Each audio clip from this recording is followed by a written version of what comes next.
Père, nous te remercions pour la parole. C'est merveilleux pour moi, Seigneur, que pour chaque problème que nous rencontrons, la réponse est dans ta parole, chacun d'entre eux. Et clairement, si nous voulons vivre de la façon dont tu nous guides, nous n'aurons pas de stress. Alors nous avons besoin que tu nous parles ce week-end et tu nous aides à comprendre les changements que nous pouvons faire par ta grâce, qui nous aide à vivre dans la paix. Au nom de Jésus. Amen. Eh bien, le stress est la maladie du siècle. C'est un business de plusieurs milliards de dollars.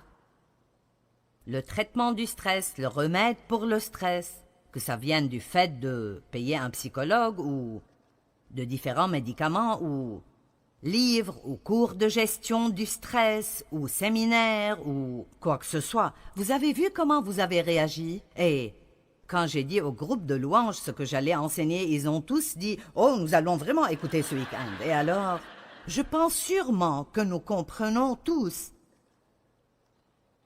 que ce n'est pas la volonté de Dieu pour nous de vivre sous pression et avec du stress tout le temps. Combien d'entre nous comprennent que ce n'est pas la volonté de Dieu, d'accord?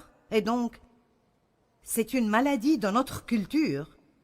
Mais même si nous vivons dans une culture, ça ne veut pas dire nécessairement que nous devons adopter cette culture. Écoutez ce que je dis. Autrement, nous finirons par faire des excuses pour tout. C'est la façon dont le monde est aujourd'hui. Mais cela n'a pas besoin d'être la façon dont votre monde est. Amen. Je vais demander cela de nouveau. Juste parce que c'est la façon dont votre monde est aujourd'hui, ça ne veut pas dire que ça doit être la façon dont votre monde est, ou la façon dont mon monde est. Et je peux vous dire, si quelque chose changera dans vos vies ou dans ma vie, alors nous devrons prendre la responsabilité de le changer. Maintenant, la première chose que nous faisons dans toute situation est d'aller vers Dieu. Mais je pense que nous nous perdons entre ce que Dieu fera et ce qu'il nous rendra capables de faire. Vous voyez, nous prenons part avec Dieu. Nous sommes des partenaires de Dieu. Et je pense vraiment que beaucoup de fois, les gens pensent que la prière est juste faire que Dieu répare tout cela. Alors que je ne fais juste rien, ou je continue même de faire les mêmes choses stupides que je fais déjà. Mais maintenant, je m'attends à ce que Dieu se débarrasse en quelque sorte de la récolte que je sème dans ma propre vie. Est-ce que vous comprenez? Et alors, quand vous priez, vous devez ouvrir vos oreilles pour écouter ce que Dieu vous dira concernant quelles sont les causes de vos problèmes. Maintenant, parfois il n'y a rien que nous puissions faire, et si c'est le cas, alors Dieu vient et fait tout. Mais souvent, la racine de votre problème est que nous vivons juste avec un manque de connaissances et dans ce que la Bible appelle l'ignorance.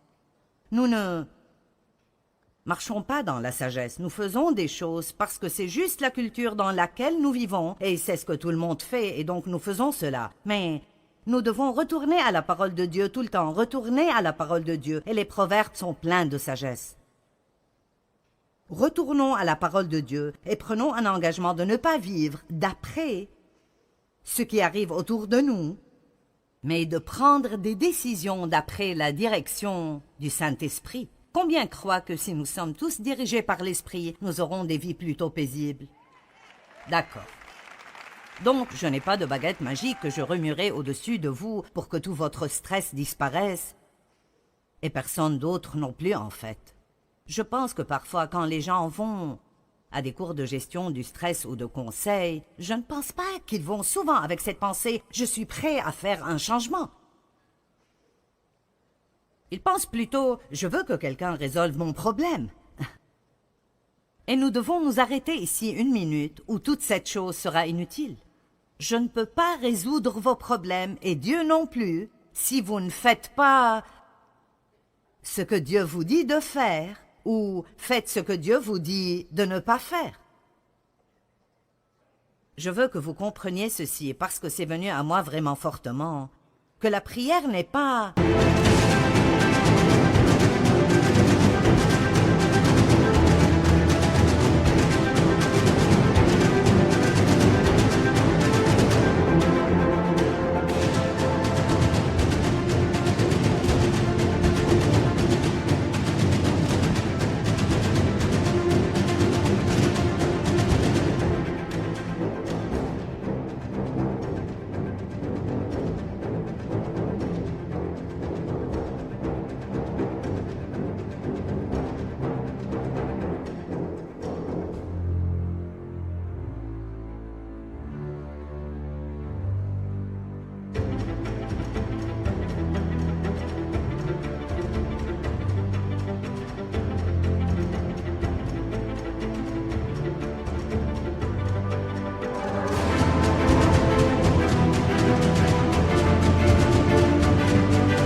Maintenant, Dieu va réparer tout cela.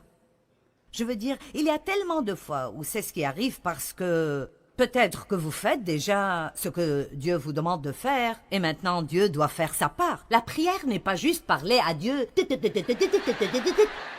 La prière, c'est aussi écouter Dieu. Et Dieu répond bien. Il ne parle peut-être pas exactement comme nous le faisons, mais Dieu communiquera avec vous de plusieurs différentes façons. Dieu vous parlera aujourd'hui à travers ma voix. Si vous écoutez, il parle à travers la parole de Dieu. Il parlera à travers un petit enfant. Dieu parlera à travers une circonstance. Je veux dire, il parle de différentes façons. Et nous devons prier et obéir. Il n'y a pas une seule personne dans cette salle ou qui regarde à la télévision qui ne peut pas échanger une vie de stress contre une vie de paix. Si vous êtes prêt à ne pas juste avoir une formule magique, mais à vraiment commencer à arriver à la racine de certains des problèmes à cause desquels vous avez du stress, et vous devez alors être prêt à faire les changements qui doivent être faits avec l'aide de Dieu. Je le dirai encore et encore, sans lui nous ne pouvons rien faire. Mais je pense que c'est aussi sûr de dire que sans nous il ne fait pas grand-chose. Hein? Je ne sais pas. Es-tu sûr que c'est dans la Bible? Oui, je suis sûr de cela. Ce n'est peut-être pas dit comme cela, mais Dieu nous dit d'oublier nos soucis et pas nos responsabilités. Il nous utilise, il travaille à travers les gens. Alors je prie pour découvrir ce que Dieu veut que je fasse, ou s'il n'y a absolument rien qu'il me dit de faire, alors je m'attends à ce qu'il le fasse. Mais nous devons comprendre que la vraie prière n'est pas juste de nous attendre à ce que Dieu fasse tout, alors que nous ne faisons absolument rien.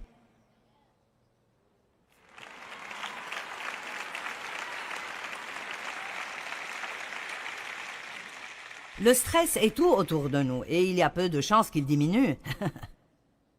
Donc, quelles sont nos options? J'ai essayé pendant de longues périodes de temps de changer tout autour de moi, et c'est peut-être là où vous êtes maintenant. Eh bien, si tu arrêtes de faire ça, j'aurai la paix. Et si tu arrêtes de faire ça, j'aurai la paix. Et si tu commences à faire ceci, alors j'aurai la paix. Si j'avais plus d'argent ou si j'avais un meilleur patron, j'aurais la paix. Et c'était toujours quelque chose d'extérieur. Allons maintenant. C'était toujours quelque chose d'extérieur qui était la raison pour laquelle je n'avais pas de paix. Et vraiment, ça nous ramène en arrière jusqu'au jardin d'Éden, le blâme. La femme que tu m'as donnée, elle me l'a donnée.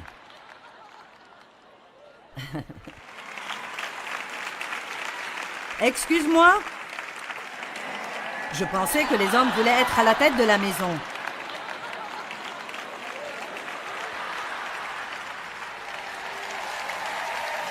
Quoi, à propos d'être à la tête du jardin, il faut commencer comme il faut.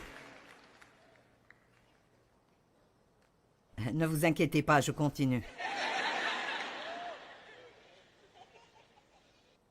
Mais tant que nous ne quittons pas de cette notion que, eh bien, tu sais, je veux juste de la paix et tu voles ma paix.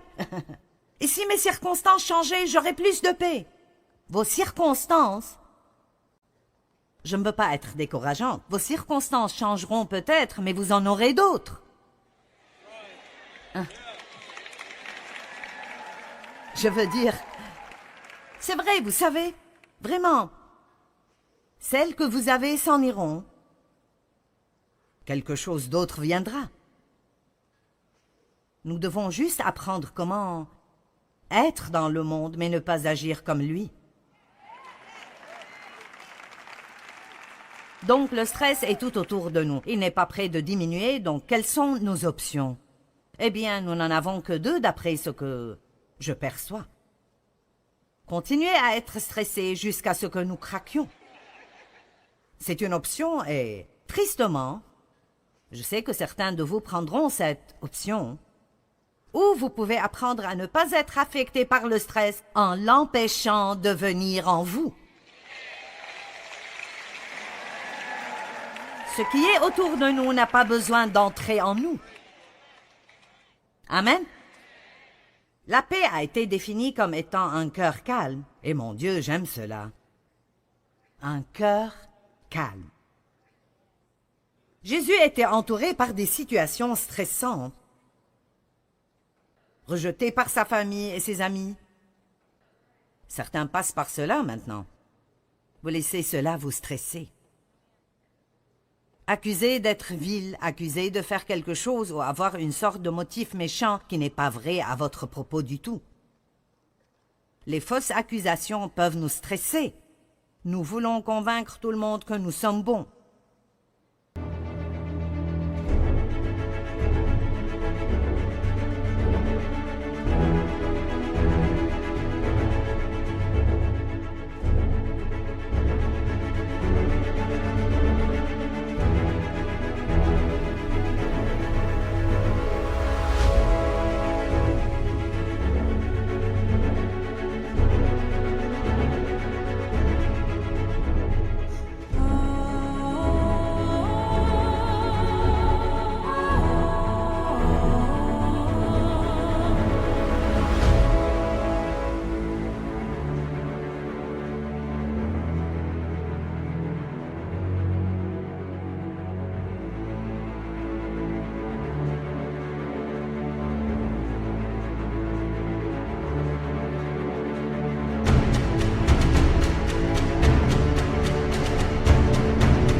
Remarquez que Jésus n'a jamais essayé de faire cela.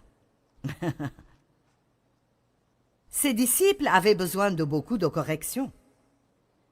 Il les édifiait pour le travail de porter l'Évangile au monde et ils avaient une période très courte pour faire cela. Parfois, tous les gens autour de nous qui ne font pas ce qu'ils devraient faire peuvent vraiment nous stresser. Je dois toujours te dire quoi faire, à chaque fois, constamment. Et puis quand je te le dis, tu ne peux pas le faire. Des foules énormes le suivaient partout. Et ils voulaient tous des miracles, des guérisons et être aidés d'une certaine façon. Vous savez, j'ai même dit, tous ceux qui viennent vers moi veulent quelque chose. Certaines des mamans, vous vous sentez ainsi. Votre mari veut quelque chose, les enfants veulent quelque chose, puis vos parents vous appellent et ils veulent quelque chose. Et puis votre belle-mère veut quelque chose, et c'est juste que tout le monde veut quelque chose de vous, et vous n'avez plus rien à donner. Combien d'entre vous ressentent ceci? Mais vous voyez, Jésus, bien qu'il soit là pour les gens, il avait des limites. Et nous allons parler des limites plus demain soir. Vous savez, si vous ne voulez pas que le chien des voisins fasse ses besoins dans votre jardin, alors mettez une barrière.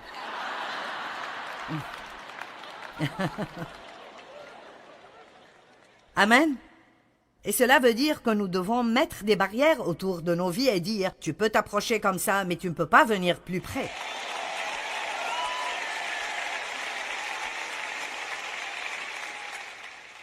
L'un de ses disciples l'a trahi pour 30 pièces d'argent. Pierre a même nié qu'il le connaissait à un moment critique dans sa vie, et Pierre était l'un de ses bons amis, proches. Il s'occupait mentalement et émotionnellement continuellement de savoir et d'être conscient de la souffrance qu'il allait devoir endurer sur la croix. Wow! Quelle journée stressante! Et quand même, au milieu de tout cela, il nous donne Jean 14, 27. Je vous laisse la paix. C'est ma propre paix que je vous donne et que je vous lègue. Je ne vous donne pas comme le monde donne. Que votre cœur ne se trouble point et ne s'alarme point. Cessez de vous permettre d'être agité et perturbé et ne vous permettez pas d'être effrayé et intimidé et peureux et mal à l'aise. Maintenant, ceci prouve le point que j'essayais de transmettre au départ. Dieu veut toujours que nous venions à lui dans la prière et il est toujours prêt à faire ce que nous ne pouvons pas faire. Il est un Dieu qui fait des miracles. Mais nous voyons ici, honnêtement, que si je vais croire cela, alors je n'ai pas besoin de prier pour la paix parce que j'ai déjà la paix. Je ne l'utilise juste pas. C'est ce qu'il a dit. Je vous laisse ma paix. Si nous sommes nés de nouveau, nous avons le prince de la paix qui vit à l'intérieur de nous. Donc, très profondément, si vous pensez à une masse d'eau et une tempête vient au-dessus de cette eau, vous allez voir des ondes et des vagues et une perturbation à la surface. Mais au fond, c'est juste aussi calme que ça peut l'être. C'est pour cela que la paix est décrite comme un cœur calme. Toutes sortes de choses peuvent arriver autour de nous, mais si nous maintenons une communication avec Dieu et nous continuons à lui faire confiance, nous pouvons toujours avoir sa paix. Cela ne veut pas dire que nous devons aimer la circonstance ou que ça ne fait pas mal. Mais ça veut dire que nous pouvons avoir ce genre spécial de paix. La paix que le monde offre est une paix qui marche seulement quand les circonstances nous conviennent. Mais Jésus nous a donné quelque chose qui est de loin supérieur à cela. Il nous donne une paix qui est vraiment la meilleure façon dont je pourrais le dire et que c'est une paix qui n'a pas de sens. C'est une paix irrationnelle. En d'autres termes, je ne sais pas comment j'ai la paix.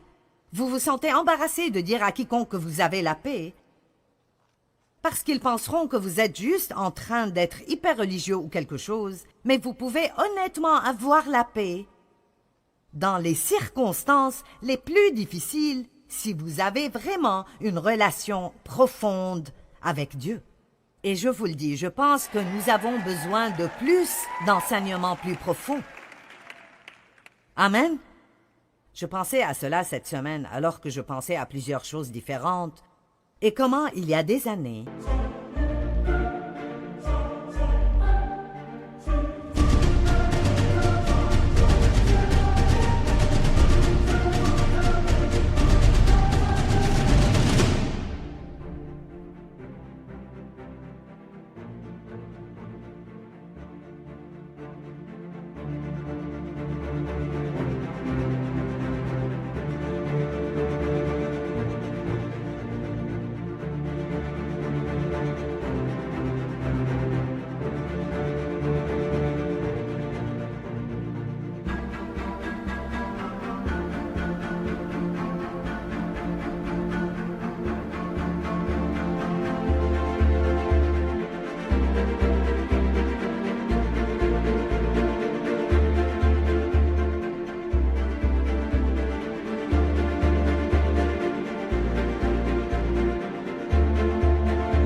il y avait en fait des conférences appelées « conférences de la vie plus profonde ».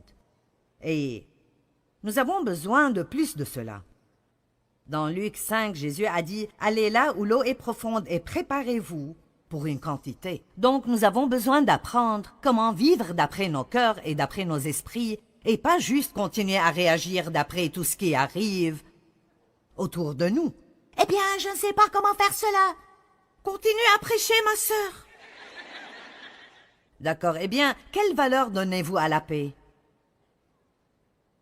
Vous n'allez pas recevoir beaucoup de cela si vous ne décidez pas que cette paix est probablement l'une des choses les plus précieuses que vous avez. L'amour de Dieu est là-haut, tout au sommet. La grâce de Dieu est géniale.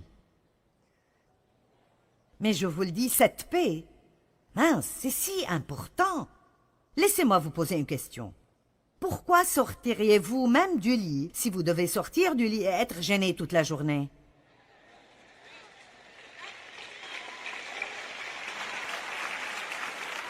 Et c'est pour cela que certaines personnes qui sont déprimées n'essayent même pas de sortir du lit, parce qu'ils ne veulent pas faire face à un autre jour. Mais ce n'est pas la réponse. La réponse n'est pas de se cacher de la vie. Ce n'est pas d'éviter vos problèmes. C'est d'apprendre comment s'occuper de choses comme Jésus s'occupait des choses. Laissez-moi partager ma marche de stress avec vous pour que vous sachiez que je sais ce dont je parle. D'abord, j'ai été sexuellement abusée par mon père. Pendant plusieurs années, j'ai épousé le premier homme qui est venu, juste pour échapper. Et il était un arnaqueur et un vrai escroc, et a fini par aller en prison pour vol. Et c'était un cauchemar de 5 ans ajouté à un cauchemar de 18 ans. Donc là, j'avais 23 ans, et je suis dans un mauvais état. C'est étonnant combien de personnes paraissent bien de l'extérieur, mais ils sont mal en point. Amen. Et je pense que ils ont créé le mot dysfonction pour moi, vous savez.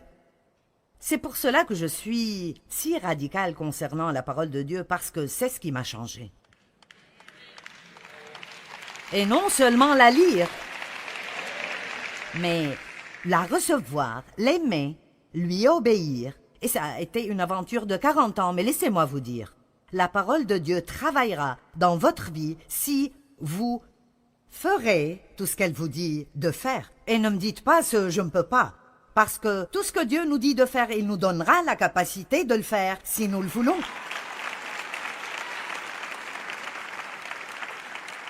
Donc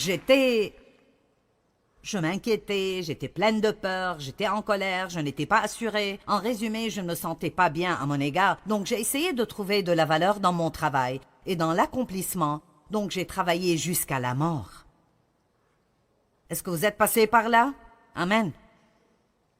J'avais des problèmes physiques à cause de tout le stress. J'ai créé des problèmes dans toutes mes relations personnelles parce que j'étais surchargée tout le temps. Savez-vous que si vous êtes stressé tout le temps, vous n'êtes pas facile à côtoyer? Point final, fin de la conversation. J'étais même une chrétienne dans le ministère à plein temps et j'avais toujours tous ces problèmes. Être sauvé ne garantit pas que vous n'aurez pas ces problèmes. Parce que non seulement notre esprit doit être racheté, ce qui arrive à la nouvelle naissance, mais notre âme doit être sauvée. Et c'est votre pensée, votre volonté et vos émotions. C'est comment vous pensez, comment vous réagissez, les décisions que nous prenons. Et c'est pour cela que j'aime Jacques 1, 21 qui dit « Recevez la parole de Dieu avec humilité, car elle contient la puissance de sauver votre âme. » Donc, alors que je partage la parole avec vous, votre âme est en train d'être renouvelée. Cela veut dire que votre pensée change alors que vous vous asseyez ici. Vous allez changer la façon dont vous pensez à certaines choses. Et si vous changez la façon dont vous pensez, ça changera la façon dont vous parlez. Et quand vous changez la façon dont vous pensez et dont vous parlez, ça commencera à changer votre attitude. Et puis cela changera votre comportement. Et puis tout d'un coup, tout ce qui est dehors ne peut plus vous contrôler.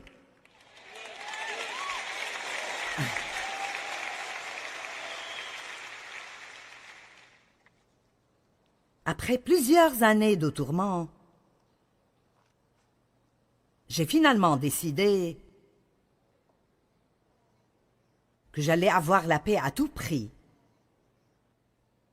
Et je veux m'arrêter et dire que Dave était un grand exemple pour moi. Et si vous êtes l'une de ces personnes très paisibles et vous pensez que vous n'avez pas vraiment besoin de cela parce que vous n'avez pas de problème de stress, vous en avez vraiment besoin parce que vous côtoyez des tas de personnes qui en ont. Et vous ne les comprenez probablement pas non plus. Vous dites, quel est ton problème? Pourquoi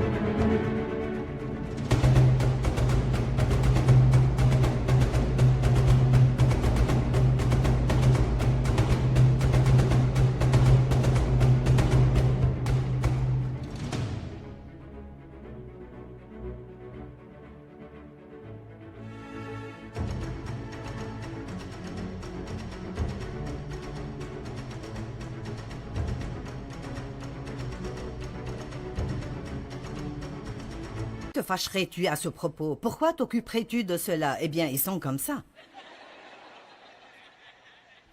Mais vous voyez, Dave était un grand exemple pour moi. Que je pouvais avoir la paix parce que je venais d'un endroit où je ne savais même pas ce que c'était. Combien d'entre vous ont grandi dans une maison et une atmosphère colérique, violente et outrageuse, et vous ne saviez même pas ce à quoi la paix ressemblait? Je ne savais pas ce que c'est. Quand je commençais à avoir la paix, ça m'ennuyait. Et comme c'est stupide, j'étais vraiment ennuyée. C'était comme... Honnêtement, si je n'étais pas fâchée et je n'avais rien qui m'inquiétait et je n'étais pas en colère contre rien, je ne savais pas quoi faire de moi-même. Et je ne plaisante pas. Je me souviens de m'asseoir dans un fauteuil à bascule en pensant « c'est ennuyant ».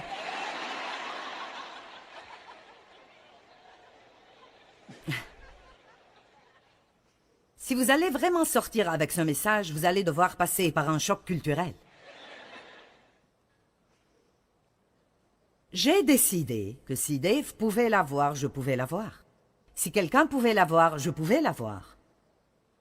Alors j'ai pris une décision. Et si je ne fais rien ce soir d'autre que de vous amener au point de prendre une décision, je veux que vous preniez une décision que quoi que ça demande. Allez, quoi que ça demande. Je veux que ceci tombe en vous comme une pierre. Quoi qu'il arrive, je vais avoir la paix.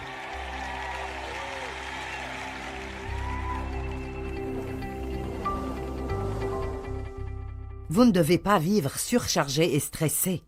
Vous pouvez en fait prendre le défi de faire tout ce qu'il faut pour avoir la paix. Et l'une des façons de commencer est de reconnaître que Jésus vous a déjà donné la paix. Vous avez la paix en vous. Vous avez juste besoin de l'exercer et y accéder. Dans Jean 14, 27, il a dit « Je vous laisse ma paix. C'est ma paix parfaite que je vous donne. »